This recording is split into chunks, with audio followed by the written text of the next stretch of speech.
شهر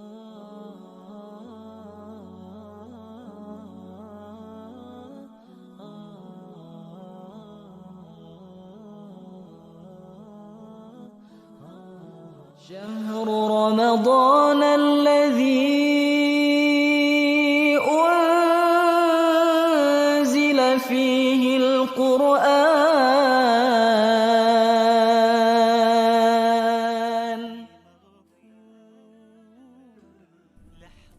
بسم الله الرحمن الرحيم. السلام عليكم ورحمة الله وبركاته.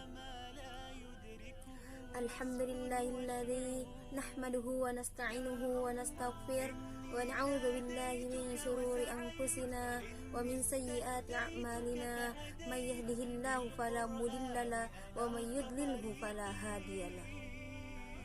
رضيت بالله ربا وبالإسلام دينا وبمحمد نبيا ورسولا. رب اشرح لي صدري ويسر لي أمري wahlul 'uqdatam min lisani yafqahu qawli. Segala puji hanyalah milik Allah yang masih memberi kita kesehatan dan kesempatan sehingga kita masih merasakan nikmat iman, nikmat kesehatan dan nikmat kesempatan. Selanjutnya, salam serta salawat tak lupa pula kita haturkan kepada baginda Muhammad sallallahu alaihi wasallam. Beliau adalah sang revolusioner sejati yang mampu merombak peradaban dunia, yang menjadi suri tauladan untuk kita semua. Ma'asyiral muslimin wal muslimat rahimakumullah. Adapun judul kultum yang akan saya bawakan pada kesempatan kali ini adalah niat. Niat merupakan dasar dari setiap amalan ibadah yang kita lakukan. Sebagaimana Rasulullah sallallahu alaihi wasallam bersabda, "Innamal a'malu binniyat wa innamal likulli imri'in ma nawa." Yang artinya, sesungguhnya setiap amal tergantung kepada niat, dan setiap orang memperoleh apa yang ia niatkan. Ma'asyiral muslimin wal muslimat rahimakumullah. Jadi segala sesuatu yang kita niatkan, insya Allah hasilnya akan memuaskan. Ketika kita ingin melakukan sesuatu dan niat kita ikhlas karena Allah subhanahu wa ta'ala, insya Allah semuanya akan dipermudah oleh Allah subhanahu wa ta'ala. Kemudian ketika kita melakukan kebaikan, Allah akan balas 10 kali lipat kebaikan. Sebagaimana firman Allah dalam surah Al-An'am ayat 160. A'udzu billahi minasyaitonir rajim. Bismillahirrahmanirrahim. Man jaa'a bil hasanati falahu asyru amsalihha wa man jaa'a bis sayyi'ati fala yujza illa mithluha wa hum la yuzlamun. Terjemahannya, barang siapa yang melakukan kebaikan, maka Allah akan balas 10 kali lipat kebaikan. Dan barang siapa yang melakukan kejahatan, maka Allah akan balas seimbang dengan apa yang kita lakukan, dan sedikit pun kita tidak akan dirugikan atau dizalimi. Kaum muslimin wal muslimat rahimakumullah. Jadi segala sesuatu ketika kita niatkan karena Allah, pasti ada jalannya. Sesulit apapun itu, ketika niatnya di awal karena Allah, insya Allah hasilnya pun akan dimudahkan.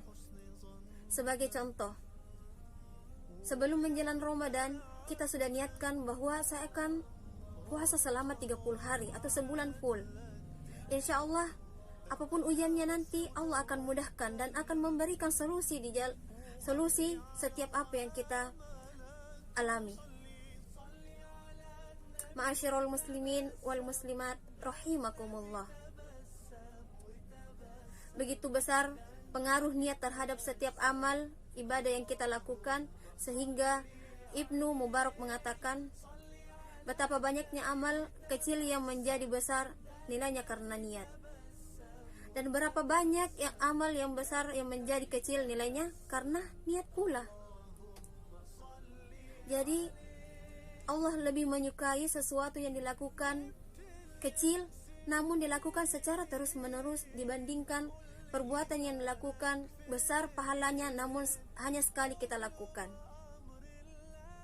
Karena ketika kita terbiasa melakukan kebaikan yang kecil-kecil, insya Allah hasilnya akan besar, pahalanya pun akan besar. Dan di bulan Ramadan ini, marilah kita perbanyak ibadah. Bukan hanya ibadah sholat saja, bukan hanya ibadah puasa saja, namun kita lakukan ibadah-ibadah yang lainnya yang sebelumnya bukan di bulan Ramadan ini kita lakukan. Contoh, sebelum bulan Ramadan kita tidak pernah membuka Al-Quran, bahkan menyentuhnya pun sangat jarang. Nah, di sini di bulan suci Ramadan ini marilah kita menggunakan kesempatan yang Allah berikan kepada kita dengan memaksimalkan kesempatan yang Allah berikan kepada kita untuk mengejar pahala itu. Ingat, satu kebaikan saja, satu huruf saja yang kita baca akan bernilai 10 pahala dan bahkan dilipat gandakan oleh Allah Subhanahu wa taala. Ma'asyiral muslimin wal muslimat rahimakumullah. Betapa mulianya Allah, betapa adilnya Allah kepada kita.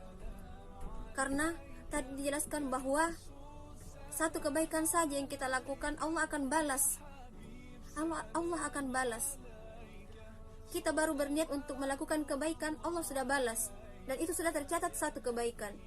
Apatah lagi ketika kita sudah melakukannya, maka itu akan bisa jadi dilipat gandakan oleh Allah Subhanahu wa taala. Itu akan dilipat gandakan oleh Allah Subhanahu wa taala. Namun ketika kita melakukan dosa atau kejahatan, ketika kita berniat, itu belum tercatat sebagai satu kesalahan. Namun ketika kita melakukan kejahatan itu, barulah tercatat sebagai satu kesalahan. Ma'asyiral muslimin wal muslimat rahimakumullah. Kemudian amalan yang tak sah bila tidak didasari dengan niat, yaitu sholat, puasa, haji, dan wudhu. Ini semua ketika kita tidak berniat di awal untuk melakukan sholat, maka sia-sialah apa yang kita lakukan. Sebagai contoh, misalnya di awal kita tidak berniat puasa, maka itu tidak bisa dihitung sebagai, tidak terhitung pahala kita, tidak terhitung sebagai satu puasa. Dan apa yang kita dapatkan hanyalah menahan lapar dan dahaga saja, tanpa mendapatkan pahala. Karena di awal niatnya tidak ada, ataupun misalnya niatnya karena ingin dipuji, maka sia-sialah apa yang kita lakukan pada hari itu. Segala amal yang kita lakukan pada hari itu hanyalah sia-sia karena niatnya ingin dipuji. Ma'asyiral muslimin wal muslimat rahimakumullah. Kemudian amalan yang sah walaupun tanpa niat. Sebagai contoh, orang yang menolong orang yang lagi kesusahan, kemudian menyambung silaturahim dan bersedekah. Mengapa saya mengatakan seperti itu? Karena orang yang menolong kesusahan, di awal kita tidak mengetahui bahwasanya dalam perjalanan ini kita akan menemukan orang yang lagi kesusahan dan kita akan menolong. Beda ketika sholat itu sudah ada waktunya dan sudah ditentukan. Ketika menolong seseorang, itu tidak ada pengetahuan kita di dalamnya, karena itu secara otomatis. Dan kadang kita berpikir, ketika kita melakukan kebaikan, kenapa kita mesti berpikir? Padahal sudah jelas akan mendapatkan pahala.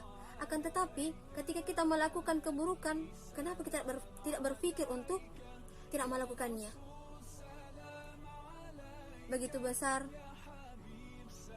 godaan yang diberikan kepada kita sebagai umat Islam. Ma'asyiral muslimin wal muslimat rahimakumullah. Sebagai kesimpulan, ma'asyiral muslimin wal muslimat rahimakumullah, datangnya bulan suci Ramadan ini, marilah kita memanfaatkan waktu yang Allah berikan kepada kita, kesempatan, nikmat kesehatan yang Allah berikan kepada kita untuk memaksimalkan waktu kita untuk melakukan ibadah kepada Allah Subhanahu wa taala. Semoga apa yang kita lakukan di bulan suci Ramadan ini secara full insya Allah bernilai ibadah di sisi Allah Subhanahu wa taala. Banyak orang di luar sana yang kemudian ingin seperti kita, namun diberikan ujian. Sebagai contoh, orang yang berada di rumah sakit, kadang mereka ingin seperti kita, namun karena ujian yang Allah berikan kepadanya, sehingga mereka tidak bisa seperti kita. Jadi sebagai orang yang masih diberikan kesempatan dan kesehatan oleh Allah Subhanahu wa taala, marilah kita memaksimalkan waktu yang Allah berikan kepada kita, kesempatan yang Allah berikan kepada kita.